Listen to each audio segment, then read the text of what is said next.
बस okay. So, good morning class. Welcome back to the classes of physics. This is a courses for GP rating student. Okay. In various courses that involve the portion of science. तो objective type के paper के लिए भी जल्दी जल्दी में देखना है तो इसे देख के आप जा सकते हैं. तो हमने वर्क अभी तक कर लिया था. Now we will read energy. First of all, what is energy? So the capacity of doing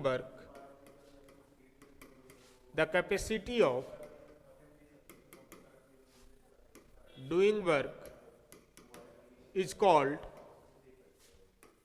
energy.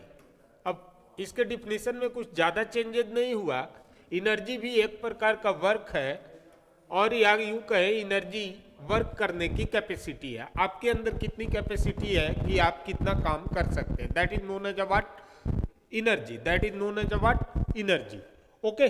So having the same SI unit, और इसका भी एसआई यूनिट क्या होता है, जूल होता है, denoted by J.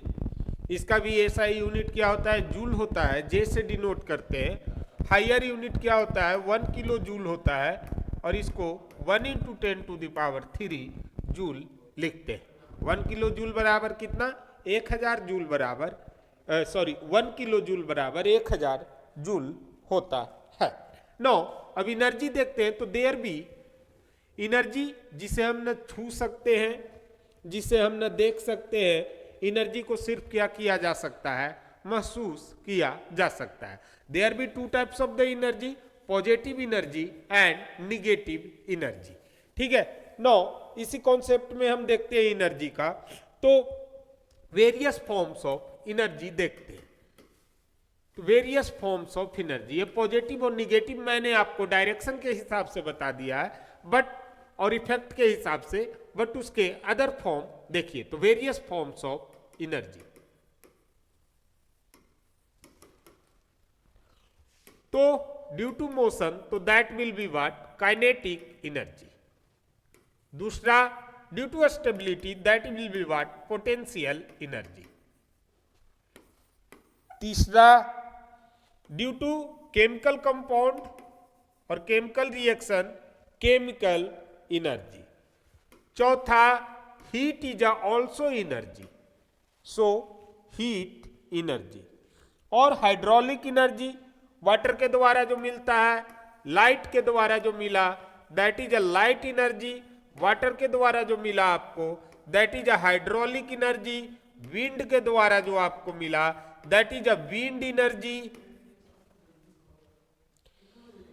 Wind energy. Sound के द्वारा जो मिला, that is a sound energy. Okay. Nuclear के द्वारा मिला, न्यूक्लियर एनर्जी. इलेक्ट्रिसिटी के द्वारा मिला, इलेक्ट्रिकल एनर्जी. ये सारे प्रकार के आपके क्या है, एनर्जी है. ये सारे आपके क्या है, एनर्जी है. तो light is energy, yes. Wind is an energy, yes. Nuclear is an energy, yes. Electrical potential और electrical energy, yes. Sound is energy, yes. तो ये सारा आपका क्या है, एनर्जी है. ठीक है. अब आगे चलते हैं कि main on the basis of displacement, there be 2 types of the energy. कौन कौन है, तो एक सर काइनेटिक एनर्जी है, और दूसरे का नाम आपका क्या है, पोटेंशियल एनर्जी है. काइनेटिक एनर्जी क्या होता है, energy of a body due to motion. जब मोशन में है तो उसके कारण एनर्जी क्या कहलाएगा, आपका काइनेटिक एनर्जी कहलाएगा. पोटेंशियल एनर्जी क्या है, energy of a body due to its stability और स्टैटिक पोजीशन. काइनेटिक एनर्जी को डिनोट करते हैं के से, एंड काइनेटिक एनर्जी के इजकल टू क्या होता है 1/2 इंटू एम इंटू वेलोसिटी का स्क्वायर होता है, that is equal to half into mass of the body into velocity का स्क्वायर होता है। Now come towards the potential energy. So potential energy is equal to what, burden on lifting a body होता है। So potential energy is equal to क्या होगा, mass into gravity into height होता है। Clear है इतनी बातें? पोटेंशियल एनर्जी इक्वल टू क्या होता है, मास इंटू ग्रेविटी इंटू हाइट होता है। ये एनर्जी का आप फॉर्म, एक होता है काइनेटिक, एक होता है पोटेंशियल एनर्जी, दोनों फॉर्म को आप देख लीजिएगा। अब यहां पर कौन क्या है सो मैं बता देता हूं। Mass in KG, velocity of the body in metre per second, mass of body in kg, acceleration due to gravity that is what 9.8 meter per second square, and height of the body in meter। Clear है इतनी बातें? Height of the body किस में हो जाता है आपका, metre में हो जाता है। Know the combination of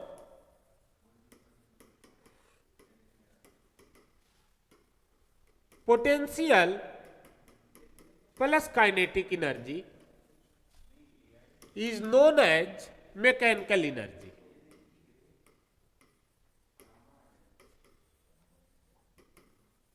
mechanical energy, the combination of potential plus kinetic energy is known as what, mechanical energy.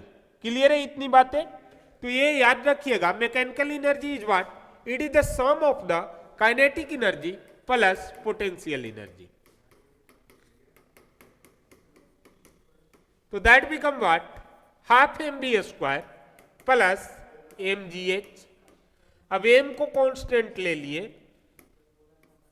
तो m को कांस्टेंट हम ले लिए, तो that become 0.5 v² plus gh। In other word, you can write that mechanical energy is equal to m is equal to 0.5 v² plus 10h। Clear है इतनी बातें? आप इसे इतना लिख सकते हैं। नो ये आपका क्या हुआ, मैकेनिकल एनर्जी हुआ। Now come towards the important conclusion of the kinetic energy. तो सबसे पहले अब पढ़ने जा रहे हैं हम लोग काइनेटिक एनर्जी। तो मैं पहले ही बता दिया हूं kinetic energy what, energy due to the motion of a body. तो उससे पहले एक क्वेश्चन कीजिएगा, write down a question, a car of mass 500 kg moving with an speed of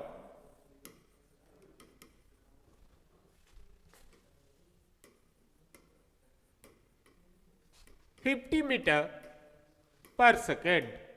Calculate the kinetic energy of the body.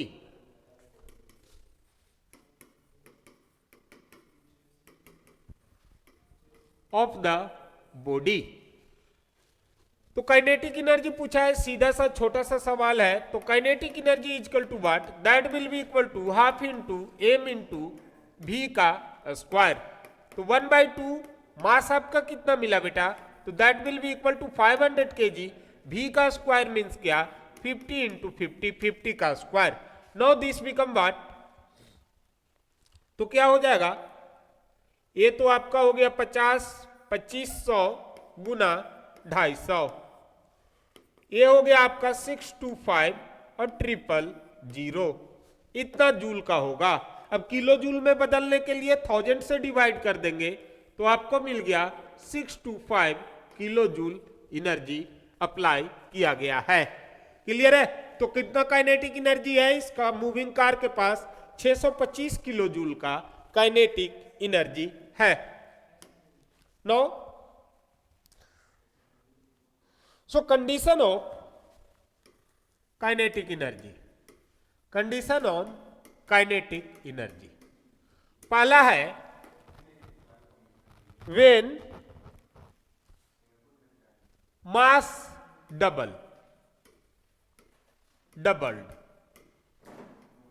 तो mass double तो kinetic energy कितना हो जाएगा बेटा, डबल हो जाएगा। ठीक है, तो मास डबल तो काइनेटिक एनर्जी कितना हो जाएगा, काइनेटिक एनर्जी डबल हो जाएगा। कैसे, क्योंकि kinetic energy equal to starting में हमको क्या मिला, half M B square. No, ये बाद में क्या हो गया, हाफ इंटू एम के जगह कितना एम हो गया, 2m, मास डबल हो गया तो वी स्क्वायर। इसको जब मैं देखूंगा तो क्या लिख सकता हूं, 2 इंटू 1/2 एम बी स्क्वायर लिख सकता हूं, और ये हाफ एम बी स्क्वायर क्या था, काइनेटिक एनर्जी, तो ये 2 इंटू के ही लिख सकता हूं। इसका मतलब क्या हुआ कि काइनेटिक एनर्जी मास डबल करने पर क्या हो गया, डबल हो गया। तो यहां से एक कंक्लूजन निकला, kinetic energy directly proportional to the mass of the body. जितना ज्यादा मास होगा उतना ज्यादा काइनेटिक एनर्जी होगा। नेक्स्ट देखते हैं, मास को हाफ किया, मास को डबल किया तो डबल हो गया। अब डायरेक्टली प्रोपोर्शनल का मतलब क्या होता है बेटा, तो इसे देख लीजिएगा, डायरेक्टली प्रोपोर्शनल का मतलब क्या होता है। ठीक है, मास डबल हुआ तो काइनेटिक एनर्जी भी क्या हो गया, डबल हो गया। मास अगर ट्रिपल हुआ तो काइनेटिक एनर्जी भी क्या हो जाएगा, ट्रिपल हो जाएगा। मास अगर हाफ हुआ तो काइनेटिक एनर्जी भी क्या हो जाएगा आपका बेटा, हाफ हो जाएगा। क्लियर है इतनी बातें, इसमें किसी को दिक्कत, कोई दिक्कत नहीं है। ठीक है, अब नेक्स्ट देखते हैं वेलोसिटी पर। तो वेन वेलोसिटी डबल्ड, जब वेलोसिटी डबल्ड होगा तो काइनेटिक एनर्जी क्या होगा, तो काइनेटिक एनर्जी कितने टाइम बढ़ जाता है, 4 टाइम बढ़ जाएगा। कैसे बढ़ जाएगा, तो देखिएगा, काइनेटिक एनर्जी इक्वल टू क्या मिला आपको, हाफ एम बी स्क्वायर मिला। अब v कितना हो गया, 2v हो गया, तो काइनेटिक एनर्जी आपका कितना बन गया, 1/2 इंटू एम इंटू वी के जगह 2v का स्क्वायर हो जाएगा। 2v का स्क्वायर का मतलब क्या हो गया, 1/2 into M into V square, और 2 का आपको मिला 4, तो गुना 4। अब हाफ एम बी स्क्वायर के जगह पर क्या पुट करना है बेटा, आपको काइनेटिक एनर्जी पुट कर देना है, और इंटू 4। तो जैसे ही वेलोसिटी को हमने डबल किया, काइनेटिक एनर्जी कितने टाइम बढ़ गया, 4 टाइम बढ़ गया। तो इसका मतलब क्या हुआ कि सर काइनेटिक एनर्जी इंक्रीज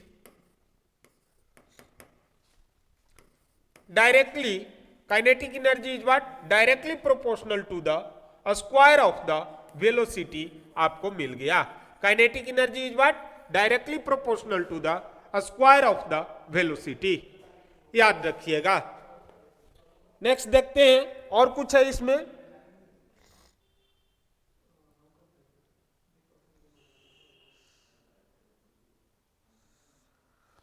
तो heavy body have higher kinetic energy, lesser body have less kinetic energy, heavier speed body have higher kinetic energy, lesser speed body have less kinetic energy। कोई दिक्कत इसमें? नेक्स्ट क्वेश्चन है,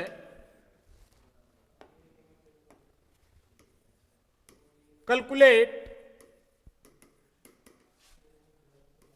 the kinetic energy of a body moving with a speed of 0.1 meter per second and have mass 2 kg। तो kinetic energy इसका निकालिएगा बेटा, 1 minute में कीजिए इस क्वेश्चन को।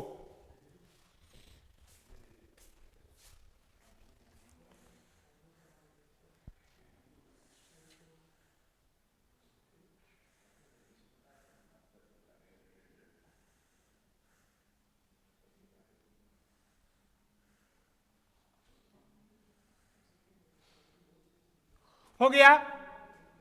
सो that is what, kinetic energy is equal to, we know that half M B square होता है, तो 1/2 गुना मास 2 kg गुना वी स्क्वायर मतलब 0.1 का स्क्वायर।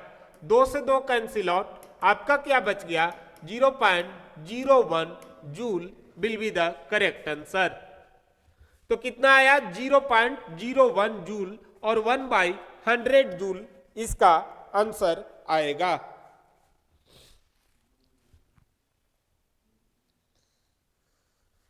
अब यहां पर एक और क्वेश्चन है, टू बॉडीज ऑफ इक्वल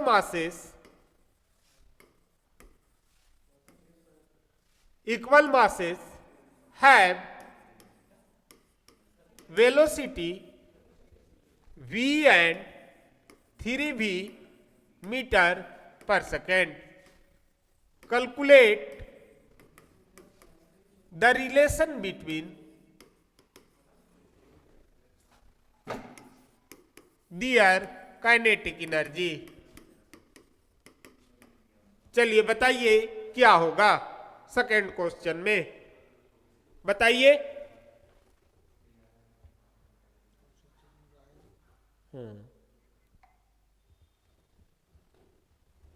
तो क्या होगा बेटा,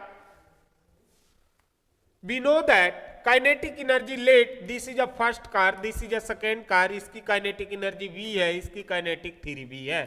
तो इसका सॉरी इसकी वेलोसिटी v है, इसकी 3v है। तो इसका काइनेटिक एनर्जी कितना हो जाएगा बेटा, दैट बिकम हाफ mv²। इसका भी तो v के जगह 3v, तो इधर हो जाएगा kinetic energy half m v के जगह 3v का स्क्वायर। तो ये हो गया हाफ m इंटू 9v², और 9 इंटू हाफ mv² मैं लिख सकता हूं इसे, 9 इंटू हाफ mv²। अब एक kinetic energy of first body है, एक kinetic energy of second body है। तो हाफ mv² तो फर्स्ट बॉडी है बेटा हमारा, तो मैं यहां पर जो हाफ mv² दिख रहा है इसके जगह पे काइनेटिक एनर्जी फर्स्ट डाल दूंगा, तो काइनेटिक एनर्जी सेकेंड बराबर बन जाएगा मेरा 9 time of kinetic energy first.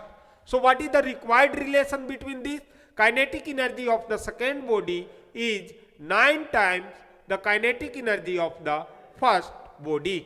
यहां से यही कंक्लूजन निकला। तो kinetic energy of second body is 9 times the kinetic energy of first body। Clear है इतनी बातें, समझ गए इतनी बातें। अगर रेशियो तो दूसरे तरीके से भी कर सकते हैं, ke1/ke2 that is equal to half mv² by 9 into half mv²। 9 mv² से mv² कैंसिल, तो 9 ke, और दोनों का रेशियो तो 1:9। रेशियो अगर देखिएगा तो क्या आ गया बेटा 1:9 आ गया है। क्लियर है।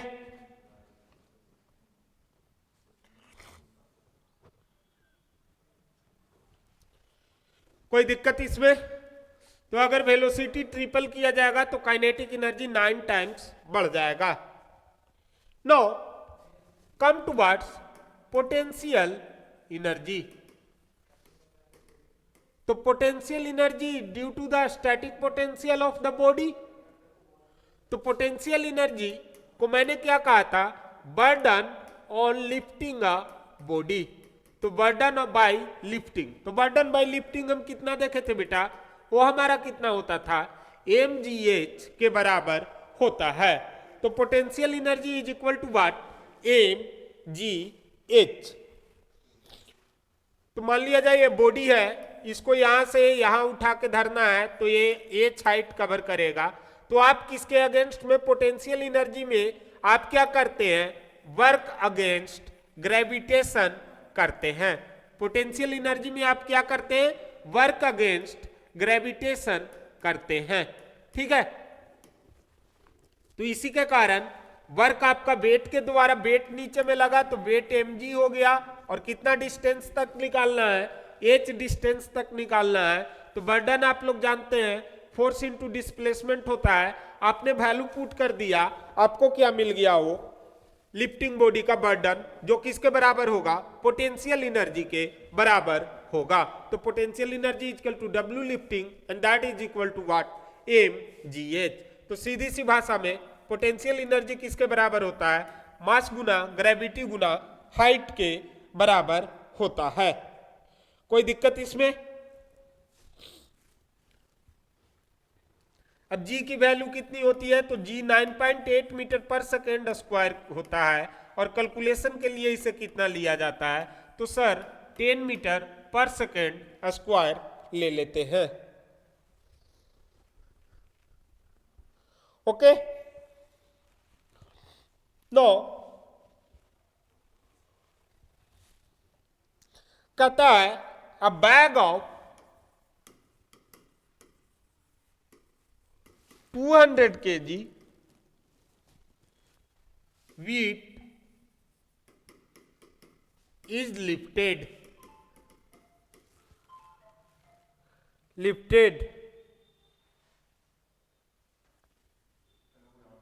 if the applied potential is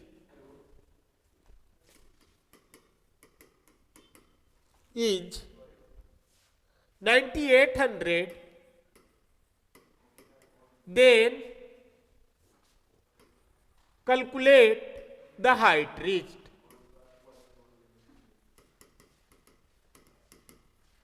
lifting height कितना होगा, ठीक है। तो इसे कैसे करेंगे हम लोग, तो देखिए पोटेंशियल एनर्जी बराबर क्या होता है बेटा, आपका mgh होता है। पोटेंशियल एनर्जी कितना है, 9800 जूल आपको दिया हुआ है। अब इसके जगह पर मास ऑफ द बॉडी दिया हुआ है, तो 200 kg दिया हुआ है। हमने पुट किया 200 kg, अब g का वैल्यू कितना हो गया, 9.8 इंटू हाइट हो गया। अब पॉइंट से 0 कैंसिल, 98 से 100 टाइम में ये कैंसिल, 25 जाए कैंसिल, तो हाइट कितना राइज करेगा, 5 मीटर राइज करेगा। कितना हाइट राइज किया, 5 मीटर राइज किया।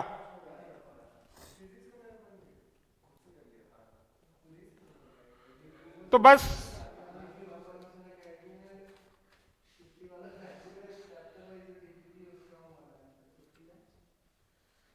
नेक्स्ट है आपका एनर्जी में पावर है कंजर्वेशन ऑफ एनर्जी। तो पढ़ेंगे कंजर्वेशन ऑफ एनर्जी हम लोग नेक्स्ट लेक्चर में पढ़ेंगे, पावर भी हम लोग नेक्स्ट लेक्चर में पढ़ेंगे, ठीक है। तो आज के लिए इतना ही। वीडियो को लाइक कीजिए, सब्सक्राइब कीजिए, पढ़ते जाइए, बढ़ते जाइए। Thank you.